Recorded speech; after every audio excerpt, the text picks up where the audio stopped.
આ જે એફઆઈઆર છે એ એફઆઈઆર ફેબ્રિકેટેડ એફઆઈઆર છે. ક્યાંક ને ક્યાંક જાણી જોઈને જે લોકો આજે કહી શકાય કે આ ઘટનાને અંજામ આપી રહ્યા છે, તો એ નેતાઓના ઈશારે અને બીજું કે ઉદ્યોગપતિઓના ઈશારે આ એફઆઈઆરને અંજામ આપવામાં આવ્યો એવું સ્પષ્ટપણે, કારણ કે ફેબ્રિકેટેડ એફઆઈઆર છે એટલા માટે. પોલીસ એ ન્યાયતંત્ર નથી, પોલીસ એ ન્યાયાધીશ નથી.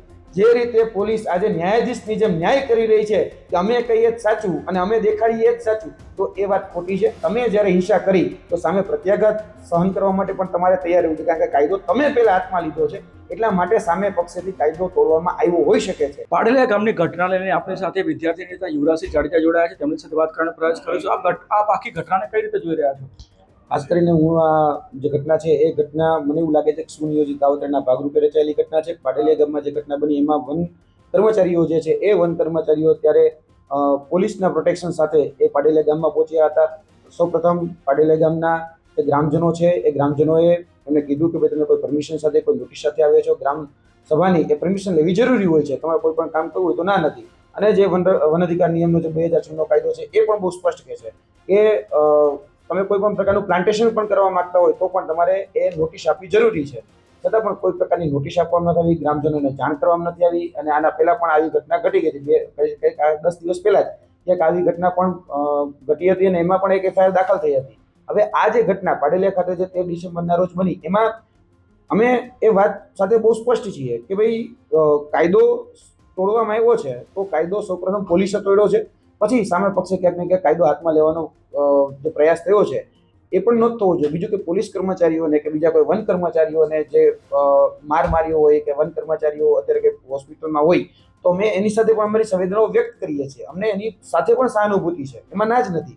પરંતુ આ જે એફઆઈઆર છે એ એફઆઈઆર ફેબ્રિકેટેડ એફઆઈઆર છે. ક્યાંક ને ક્યાંક જાણી જોઈને જે લોકો આજે કહી શકાય કે આ ઘટનાને અંજામ આપી રહ્યા છે, તો એ નેતાઓના ઈશારે અને બીજું કે ઉદ્યોગપતિઓના ઈશારે આ એફઆઈઆરને અંજામ આપવામાં આવ્યો એવું સ્પષ્ટપણે, કારણ કે ફેબ્રિકેટેડ એફઆઈઆર છે એટલા માટે. જે કહેવામાં આવે છે કે ભાઈ જે આદિવાસી સમાજે હુમલો કર્યો, ખરેખર આદિવાસી સમાજ એ બહુ શાંત સમાજ છે, લાગણીશીલ સમાજ છે, સંવેદનશીલ સમાજ છે. આજે એને કોઈ બાબતોથી લેવા દેવા નથી હોતું, પરંતુ આજે તમે એના કહી શકાય જળ જમીન જંગલ અથવા તો એના હક અધિકાર કે ન્યાય પતાડા કરો, અથવા તો કહી શકાય કે જે ઘટના ઘટી છે એ ઘટનામાં તમે ઉશ્કેરણીજનક વાત કરી એટલા માટે આ ઘટના ઘટી છે. અને વન કર્મચારી અને પોલીસ કર્મચારીઓ સૌપ્રથમ હેલ્મેટ સાથે પહોંચ્યા હતા. હેલ્મેટ સાથે પહોંચી અને ત્યાં ટીયર ગેસ છોડવામાં આવ્યા છે. એ 27 જેટલા ટીયર ગેસ છોડ્યા છે. તેની સાથે સાથે 50 જેટલા રાઉન્ડ ફાયરિંગ પણ કરવામાં આવ્યા છે. હવે આ બાબત અમે જ્યારે ગ્રામજનો સાથે આજે ચર્ચા કરી તો ગ્રામજનો માધ્યમથી જાણવા મળી છે. તો આ અમને એમ થાય છે કે ભાઈ શા માટે પહેલેથી જ તમારે હેલ્મેટ સાથે પહોંચવું પડે, ટીયર ગેસ લઈને પહોંચવું પડે, ફાયરિંગ કરવું પડે, એવી તો શું તૈયારી લઈને તમારે અહીંયા જવું પડે? એટલે આ કોકના ઈશારે થયેલી આ ઘટના છે.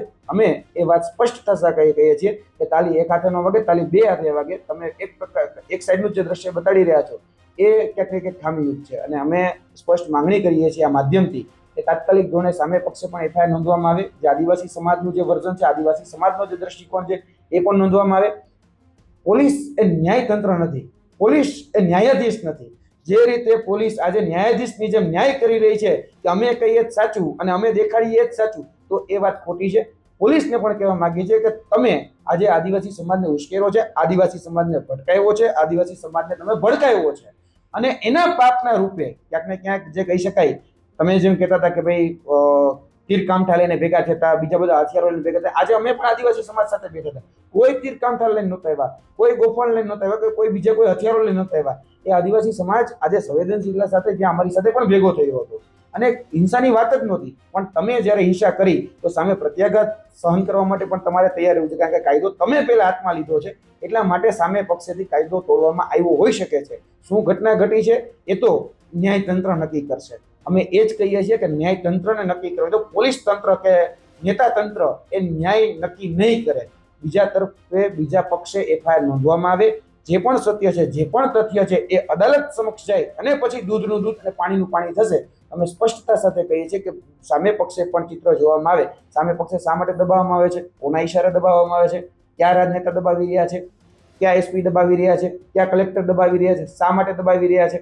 કારણ કે આ ક્યાંક ને ક્યાંક અમને એવું લાગે છે કે દુખે છે પેટમાં ને કૂટે છે માથું, એ પ્રકારનો ઘાટ અત્યારે પાડલિયા ગામમાં ઘટાણો છે. જી પાડલિયા ગામની વાત કરવામાં આવે તો પાડલિયા ઘટના ઉપર અર્જુન મોઢવાડિયાનું પણ નિવેદન આવ્યું છે અને નીતિન પટેલનું પણ નિવેદન આવ્યું છે અને બનાસકાંઠાથી જે ડીસાના ધારાસભ્ય છે પ્રવીણ માળી તે અત્યારે વન મંત્રી છે, તો આપ તેમને શું મેસેજ આપવા માંગો છો? ખાસ કરીને જોવા જઈએ તો અત્યારે વન મંત્રી, બીજા બધા નેતાઓ, તેની સાથે સાથે અર્જુનભાઈ મોઢવાડિયાથી લઈને બીજા અન્ય નેતાઓ પણ ઘણા બધા નિવેદન આપ્યા છે. એક વિવાદિત નિવેદન પણ અમારી સામે આવ્યું છે. આદિવાસી સમાજને જંગલી કહેવામાં આવે છે, હિંસક કહેવામાં આવે છે. શા માટે ભાઈ આદિવાસી સમાજ શા માટે ભાઈ હિંસા કરે? શા માટે ભાઈ તમે આ પ્રકારના એના માટે ઉચ્ચારણો ઉપયોગ કરો છો? શા માટે?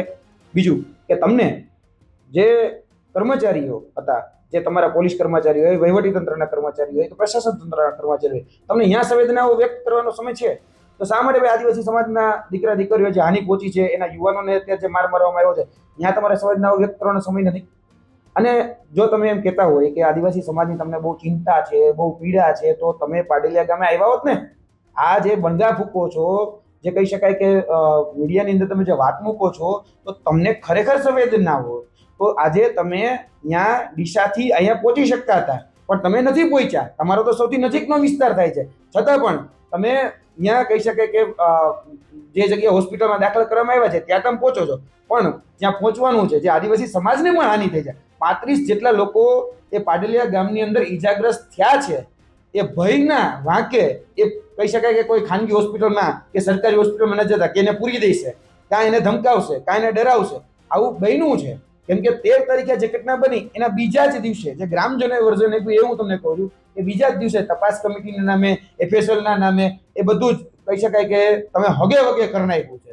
એટલે તપાસના નામે પણ તમે તરકટ કરી છે અને પુરાવા નષ્ટ કરવાની પણ ક્યાંક ને ક્યાંક ભીતિ એ ગ્રામજનો વ્યક્ત કરી રહ્યા છે. ટીયર ગેસના 27 જેટલા સેલ છોડવામાં આવ્યા, 50 જેટલા ફાયરિંગ કરવામાં આવ્યા, લાઠીચાર્જ કરવામાં આવ્યા. આ બધું તમારા તંત્રના ભોગે એ આદિવાસીઓને ઉપર આ જોહુકમી કરવામાં આવી છે.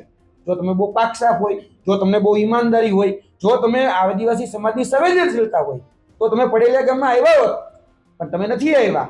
તમારે દેખાવ કરવો છે, તમારે આદિવાસી સમાજને હિંસક બતાડવો છે. આદિવાસી સમાજે હિંસા કરી, એટલે તમે તરત જ પોલીસે પહોંચી જાઓ છો, કહી શકાય પોલીસ અધિકારીઓ પાસે પહોંચી જાઓ છો, વન કર્મચારીઓ અધિકારી પાસે પહોંચી જાઓ છો. સંવેદના અમને પણ છે, અમે પણ જવાના છે. હું ખુદ જવાનો છું એ પોલીસ કર્મચારીને મળવા માટે, એ અધિકારીને મળવા અમે પણ જવાના. સંવેદના અહીંયા પણ છે, પણ સાથે સાથે જે ઘટના ઘટી છે એમાં એક તરફી, એટલે કે એક કહી શકાય કે અરીસાનું દ્રશ્ય એ દેખાડવામાં આવે છે, પણ પડદા પાછળનું જે દ્રશ્ય છે એ દેખાડવામાં નથી આવતું. અમે આ માધ્યમથી માંગણી કરીએ છીએ, ક્યાં RFO, ક્યાં DFO ના હુકમથી એ વન કર્મચારીઓ ત્યાં પહોંચ્યા, ત્યારબાદ ક્યાં SP, ક્યાં ગૃહમંત્રી, ક્યાં નેતાઓના ઈશારે એ આદિવાસી સમાજ ઉપર લાઠીઓ વરસાવવામાં આવી, એ આદિવાસી સમાજ ઉપર ટીયર ગેસ છોડવામાં આવ્યા. કોને હુકમ આપ્યો હતો?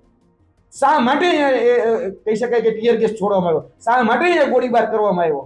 જો તમારી પાસે જવાબ હોય તો જનતાના દરબારમાં આવી અને જવાબ દેજો. બાકી આ જે ફાકા ફોજદારી મીડિયામાં આવીને તમે જે કરો છો, જે વાતો કરો છો કે અમને આદિવાસી સમાજની ચિંતા છે, એટલે મહેરબાની કરીને હાથીના દાંત દેખાડવાના, ચાવવાના અલગ હોય એ બંધ કરો.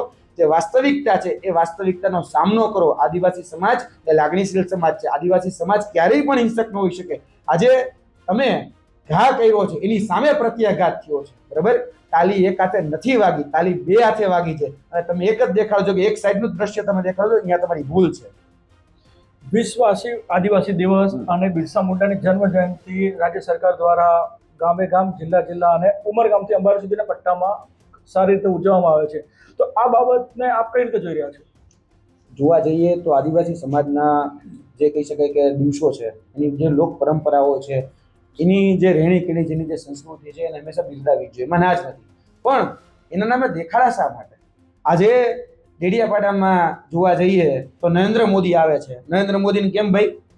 ભગવાન બિરસા મુંડાનું એટલું બધું જ હોય તો તેની જન્મભૂમિ તો અહીંયા તો છે નહીં, બહારના રાજ્યમાં છે. તમારે ત્યાં જવું જોઈએ, પણ આવો છો ડેડિયાપાડામાં. શા માટે? કારણ કે તમને આદિવાસીની ચિંતા નથી. તમે ચૂંટણીજીવી છો, તમને વોટ બેંકની ચિંતા છે, એટલે તમે ડેડિયાપાડામાં આવો છો. શું અમે નથી જાણતા? અને જે લોકો આજે ભારતીય જનતા પાર્ટીના ખેસ પહેરી અને કહી શકાય કે ઉમરગામથી અંબાજીની જે વાત કરે છે, એ ભારતીય જનતા પાર્ટીના આદિવાસી સમાજના એ નેતાઓને પૂછવા માંગુ છું કે ભાઈ ક્યાં છો? પાડલિયાની ઘટના બની તો આવવું જોઈએ ને પાડલિયા. તમે કેમ નથી સુધી પહોંચ્યા નથી? તમારે તો બહુ નજીકમાં છે. જે ભારતીય જનતા પાર્ટીના આદિવાસી સમાજના જે નેતા બની બેઠેલા છે એ બની બેઠેલા નેતાઓને પણ કહેવા માંગુ છું કે તમને પાડેલાની ઘટનામાં કેમ પેટમાં તેલ રેડાતું નથી, કે પછી કઈ કટકીનો હિસ્સો કે પછી ઉદ્યોગપતિઓની જે ગ્રાન્ટ છે તમારા સુધી પહોંચે છે એટલે અહીંયા આદિવાસી સમાજની તમને ચિંતા નથી. જે તમે બણગા ફૂકો છો, બેનરોની અંદર જે મોટી મોટી વાતો કરો છો એ અત્યારે કેમ શાંત થઈ જાય છે, અત્યારે કેમ તમે બોલતા નથી? એટલે હાથીના દાંત દેખાડવાના અલગ, ચાવવાના અલગ એ ભારતીય જનતા પાર્ટીની નીતિ રીતિ રહી છે. ભારતીય જનતા પાર્ટી ભય, ભૂખ અને ભ્રષ્ટાચારની રાજનીતિ કરે છે. તેની સાથે સાથે અત્યારે આદિવાસી સમાજને ભરમાવો, ભટકાવો અને ભડકાવો એ રાજનીતિ પણ તમે કરો છો. અને આદિવાસી સમાજ એ ખૂબ સંવેદનશીલ છે, ખૂબ લાગણીશીલ છે. આજે માયાળુ સમાજ છે અને એ માયાળુ સમાજને તમે ખાલી ખભે હાથ રાખો ને તો પણ તમારી સાથે આવી જાય. છતાં પણ તમારો ડોળો ક્યાં છે અમને ખબર છે. એના જળ, જમીન અને જંગલ, આ જ પાડેલિયાની ભૂમિ ઉપર કહી શકાય જે ખનન માફિયાઓ જે છે એનો ડોળો ત્યાં છે. કારણ કે જમીનની અંદર એક કિંમતી વસ્તુ આવેલી છે અને એ કિંમતી વસ્તુઓ જે ઉદ્યોગપતિની નજર અહીંયા પડેલી છે એ ઉદ્યોગપતિના ઈશારે નેતાઓ પાસેથી હાથો બનાવી અને નેતાઓ પોલીસ તંત્રને વન કર્મચારીઓના હાથો બનાવી એ જગ્યા ખાલી કરવા માંગે. અમને શું ખબર નથી પડતી એમ? અમે ભણેલ ગણેને શિક્ષિત છીએ, 8 પાસ નથી, એટલે અમને બધી ભાન પડે છે. એટલે તમે તમારો ડોળો એ આદિવાસી સમાજની જળ, જમીન અને જંગલ ઉપર છે. આજે જે જમીનની અંદર કિંમતી ધાતુ આવેલી છે એ પાડેલાની ભૂમિ ઉપર ત્યાં તમારો ડોળો છે. એટલે તમે જે આજે આદિવાસી સમાજને ક્યાંક ને ક્યાંક હેરાન, પરેશાન અને કનડગત કરી રહ્યા છો તો યાદ રાખજો, આદિવાસી સમાજ એ જાગી ગયેલો સમાજ છે. આવનાર દિવસોની અંદર અમે એની સાથે ખભોથી ખભો મિલાવીને ઊભા છીએ. શિક્ષણનો અભાવ હશે કોઈ વાંધો નહીં, તમતારે અમે શિક્ષિત છીએ ને, અમે તમતારે એની સાથે દમખમથી ઊભા રહેવાના છીએ.